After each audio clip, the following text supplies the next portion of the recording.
আসসালামু আলাইকুম। আমাদের এখানে বৃষ্টি হচ্ছে, আর বৃষ্টিতে অনেকক্ষণ যাবৎ এই যে শিয়ালগুলো এসে আমাদের মুরগিগুলারে ধরার জন্য চেষ্টা করতেছে। তো কালকে ঠিক এই টাইমেই আপনার আমাদের এখানে বৃষ্টি হচ্ছিল, তখন আমাদের একটা হাঁস ধরে নিয়ে গেছে। আমাদের হাঁস আছে দুইটা, আর কালকে শিয়াল আসছিল প্রায় 3-4টা। এই 3-4টা আইসে আমাদের ফার্মের থেকে একটা হাঁস চুরি করে আর কি নিয়ে গেছে ওরা। এখন চলে যেতেছে আমার দেখার পরে। তো মূলত যখন বৃষ্টি হয়, বৃষ্টির সময় এই শিয়ালগুলো আমাদের এখানে সচরাচর দেখা যায়। এখন চলে গেল ধান ক্ষেতের উপর দিয়ে, ওই যে যাচ্ছে হয়। আর এই হচ্ছে, আমি যদি দেখাই আমাদের মুরগিগুলো কোথায় চলে গেল। আমাদের বাসা এখন বর্তমানে একটু আর কি জঙ্গল টাইপের হয়ে রয়েছে।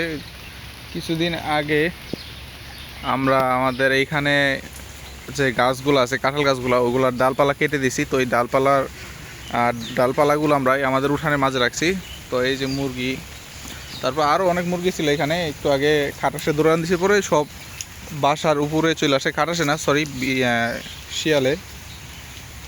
তো এখন নানান দিকে চলে গেছে খাবারের খোঁজে। আর বৃষ্টি যেহেতু পড়তেছে, ওরা চাইতেছে একটু যাতে না ভিজে।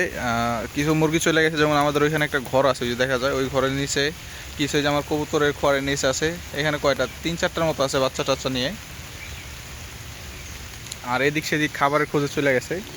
আর ইদানিং বৃষ্টিটা এরকম করে আসতেছে আপনার,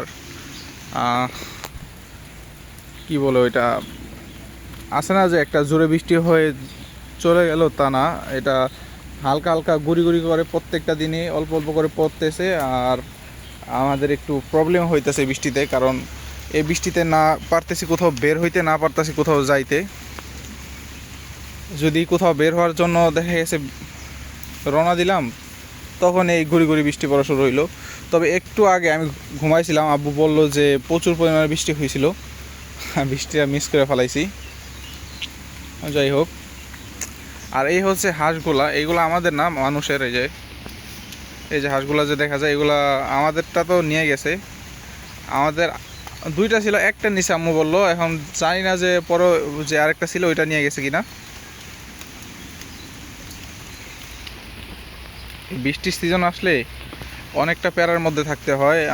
দেখা গেছে বর্ষাও প্রায় শেষ পর্যায়ে। এখন চারপাশের যে ধান ক্ষেতের বাতরগুলো আছে, এই বাতরগুলো আপনার, যে আইল বাতর বললে হয়তো অনেকে বুঝতে না পারেন, ধান ক্ষেতের যে আইলগুলো থাকে, সেই আইলগুলো আপনার জেগে গেছে বর্ষার পানি যাওয়ার কারণে।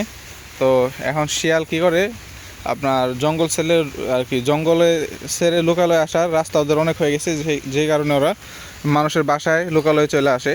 আইসা এক একজনের বাসা থেকে হাঁস, মুরগি, কবুতর, তারপর মোটামুটি যাই আছে ছোটোর ভিতরে ওরা যেটা খাইতে পারবে ধরে নিয়ে, সেটা ওরা নিয়ে যায়। আর এই হচ্ছে আমার পুরাতন কবুতরের খোয়ার। এইখান থেকেও শিয়ালে নেয় নাই, বন বিড়াল, খাটাস যেটা বলি, খাটাসে নিয়ে গেছে এখান থেকে। তো এই খোয়ারটা আমি ভেঙে ফেলাবো খুব শীঘ্রই। কবুতরের জন্য বানাইছিলাম, জীবনে অনেক টাকা খরচ করে। এই হচ্ছে খোয়ারটা, অনেক কষ্ট করে বানাইছিলাম। আমার অনেক টাকা লস হয়েছে, আমি যদি বলতে যাই প্রায় লাখ টাকার উপরে এটা থেকে আমার লস হয়েছে। আমি দিনে আর কি কবুতর কিনতে পারতাম, কিন্তু কবুতর কখনো বিক্রি করতে পারতাম না। আর কবুতর আমার অনেক হয়ে গেছিলো।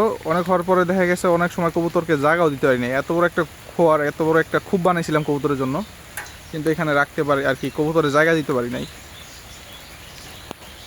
আর এখন বর্তমানে আমার কাছে দুইটা কবুতর আছে, যদি আপনাদেরকে একটু দেখাই। দুইটারে আটকে ফেলাইছি আজকে, যেহেতু খোয়ার ভেঙে ফেলবো, এই খুবটা ভেঙে ফেলবো, তো কবুতর দুইটারে আলাদা আটকে রাখছি।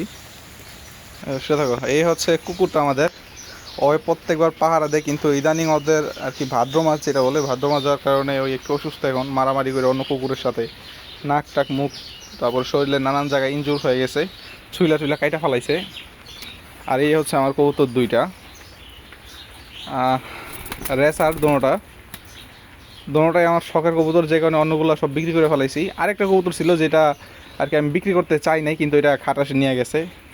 এখন লাগে ওইটা রাখতে চাইছিলাম, এগুলো রাখতে চাই নাই। ওইটার পরে আমার এই দুইটাই হচ্ছে সবচেয়ে শখের কবুতর ছিল। তো এই দুইটা কবুতর রেখে দিছি। এই দুইটা কবুতর বিক্রি করবো না, যে পর্যন্ত ওরা বেঁচে আছে সে পর্যন্ত আমার বাসায় থাকবে ওরা, ইনশাল্লাহ আমার সাথেই থাকবে।